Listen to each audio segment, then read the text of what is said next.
Welcome, everybody. I'm Dr. Jody Jacobson-Fry. I'm the co-chair of the Workplace Suicide Prevention Committee with Dr. Sally Spencer-Thomas. We're so happy that you joined us today for our special presentation on workplace mental health, not just an HR thing, presented today by Katie Urtnowski, who's the Vice President of People and Culture at CNY, and is going to share her presentation today about human resources.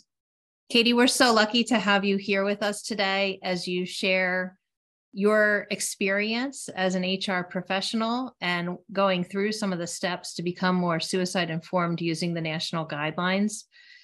Your background in HR with more than 20 years of experience in multiple industries, as well as your certifications from the Society for Human Resource Managers and your certifications from your leadership development from Cornell University and diversity and inclusion from Rice University, just really provide a lot of expertise for us to learn from. And coupling that with your passion for mental health coming to this field with lived experience, we're just thrilled to have you here with us today to talk about this important topic. Thank you for joining us. Before I turn it over to Katie, I'm just going to talk a few moments about the national guidelines. For those of you that are new, the national guidelines are part of a collaborative partnership that is fostered and supported by the American Foundation for Suicide Prevention and United Suicide Survivors International. We work as a national committee to create the national guidelines. They're developed and based on these 8 guiding principles. And we use these principles throughout our 9 practices to help workplaces and professional organizations make suicide a health and safety priority. Today's presentation is actually going to touch on a number of practices in which HR has a supportive and sometimes leadership role. And so without further ado, I'm going to turn it over to Katie to talk a little bit about human resources. Thank you. Thank you so much, Jody. Today, we're going to cover a couple of things. First, understanding the partnership needed between HR and the rest of an organization to ensure a positive work culture. Discuss why it's important to start thinking about employees' experiences through the lens of mental health. And then review some areas where HR can be most impactful in workplace suicide prevention. So let's just talk a little bit about the statement of problem in human resources. Employers have an obligation to support the total well-being of its employees and stakeholders. And yet many companies struggle with the right way to provide a safe environment that incorporates both physical and psychological safety. They assume that it's HR's job to take care of the details. And while this is true, it's not the whole picture. HR's role is varied: policy and compliance, benefits administration, training and development, company culture stewardship, etc. But for a company to successfully nurture an environment of well-being, everyone in the organization must be involved. Thus, the most important role HR has in workplace suicide prevention is as a partner to leadership and the workforce. Together, they can ensure that the right structure and resources are in place for their people. So providing a positive, supportive environment is not a one-size-fits-all type of thing. You must understand your industry, the type of people in it, and what's most important to them. For example, I currently work in the construction industry, and this industry has some of the highest rates of opiate overdose and death by suicide in the United States. Thus, specifically targeting drug misuse and abuse and suicide prevention in construction is extremely important. In a prior role, the organization worked with mentally ill and transgender populations. There, we focused on crisis de-escalation, acceptance, and allyship.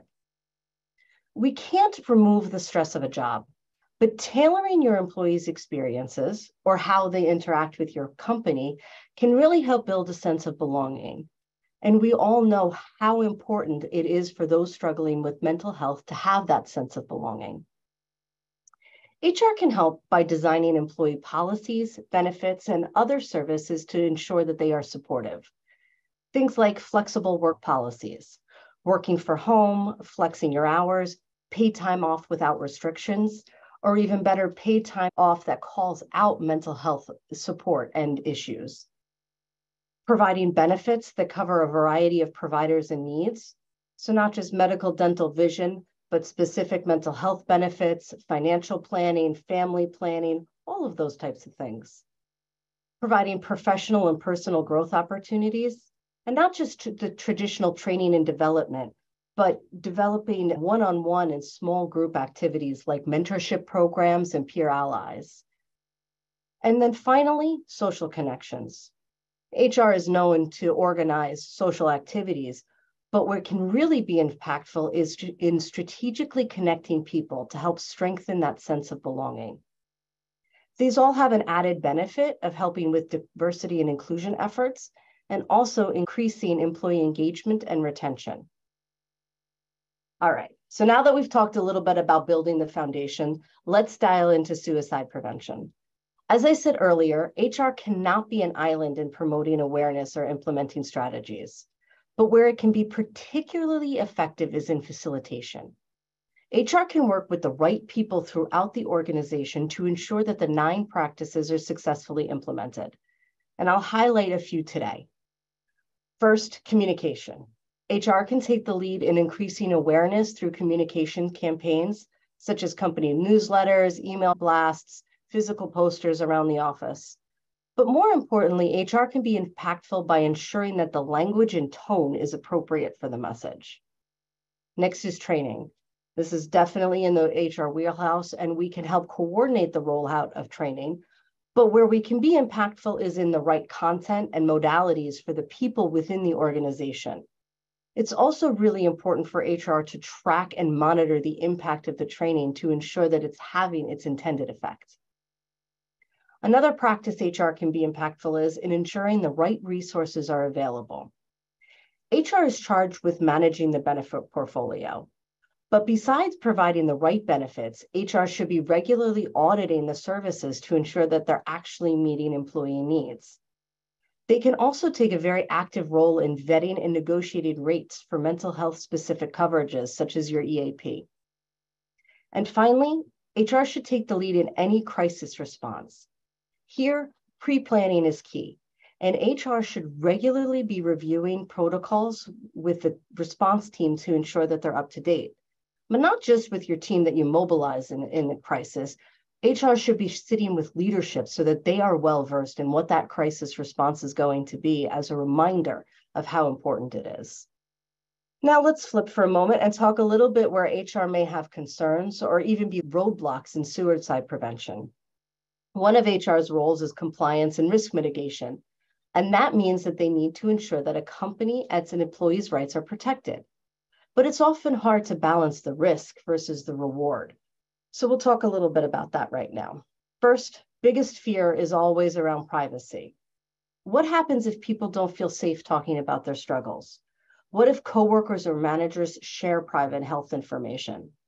As stewards of a company's culture, HR has a big part in fostering feelings of safety and belonging. And we can do this by embedding the importance of mental health into every discussion and every practice of well-being that we have. Good communication and training can help people feel safe at work, ensure that a person's situation is handled with dignity and care, and also ensure that all that private health information is handled appropriately. Now, another fear is triggering ADA accommodations or regulated leaves of absences. If an employee discloses an issue, then an organization will need to comply with regulations around FMLA, state leave laws, ADA accommodations, etc. And to all of these fears, I say, so what? We don't avoid talking about heart health because we're afraid someone will have a heart attack. In fact, it's the opposite. We want people taking care of themselves. We want them to know that they have the ability to take leave or have an accommodation so that they can be their best person. And there's a lot of resources out there to help ensure that there's in compliance. There's intersectional laws and regulations, but your employment lawyer can help. Your PEOs, if you have one, can help. SHRM is another great resource to help you understand how to best put these practices in place. I'll also note that an organization does not have to meet every accommodation request, especially if it's an undue hardship. For example, I had 2 cases of employees needing flexibility in the morning because of mental health issues. For one person, we could grant the accommodation because we were able to set a time that they had to be into work by, and then we just scheduled all of their meetings and work afterwards. But for another, they had time-committed obligations where they needed to be in court at 9 a.m., and we were unable to grant them their accommodation because it was a key factor of their job. So 2 examples, 2 different accommodations, and that's okay.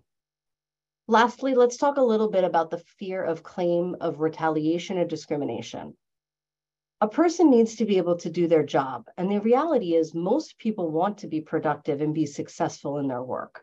So there's 2 important places that HR can really help the organization and managers. Number 1, documenting responsibilities that employees must be meeting, and 2, ensuring that you're keeping an open dialogue. Open dialogue and documentation are 2 things that will help reduce risks of any claims. Bottom line is this: HR professionals know that ensuring an employee is healthy is a top priority. The best way to mitigate all of these risks is to have proper policies, documentation of process and protocols, and training in place. HR professionals who are continuously learning and staying on top of HR trends will know the right balance between risks and the reward of potentially saving a life. All right, finally, we're going to talk a little bit about action steps. So CNY recently went through the HOPE certification process and became COLD, hopefully platinum certified. Now, this intensive program is specifically designed to help organizations develop suicide prevention strategies, and I'd highly recommend it to any organization interested. Here, HR can once again take on the role of facilitation and help guide projects such as this through the certification process. They can also champion the right efforts for the organization and find and connect the right people who will make that project successful. At CNY, I pulled an executive, a field person, and a marketing person in because I knew that they had passion and that we would be able to get certified. Now, finally, some resources. There is a fantastic white paper called The Mental Health Promotion and Suicide Prevention in the Workplace. And this was a great guide for HR and legal professionals on how to address some of the concerns, fears, and liabilities that may exist around suicide prevention efforts. So I highly recommend taking a look at that. And I think that's it. Katie, thank you so much for this overview about the role of HR as a leader and as a support in all the areas of workplace suicide prevention. It's great with the examples that you were able to share. And also we're so glad that the guide that's on our website was helpful in addition to being one of the leaders to take that first step and do the HOPE certification. So great work. And we really appreciate you spending time to walk us through some of those important practices that you worked on along the way. So for those of you that are watching and are feeling like you're ready to take the next step, we encourage everybody to go to www.workplacesuicideprevention.com. On that website, you'll find some of the resources that Katie mentioned and more, and you'll be able to take the pledge to make suicide prevention a health and safety priority in any workplace or professional organization. We thank you so much for engaging in this important work.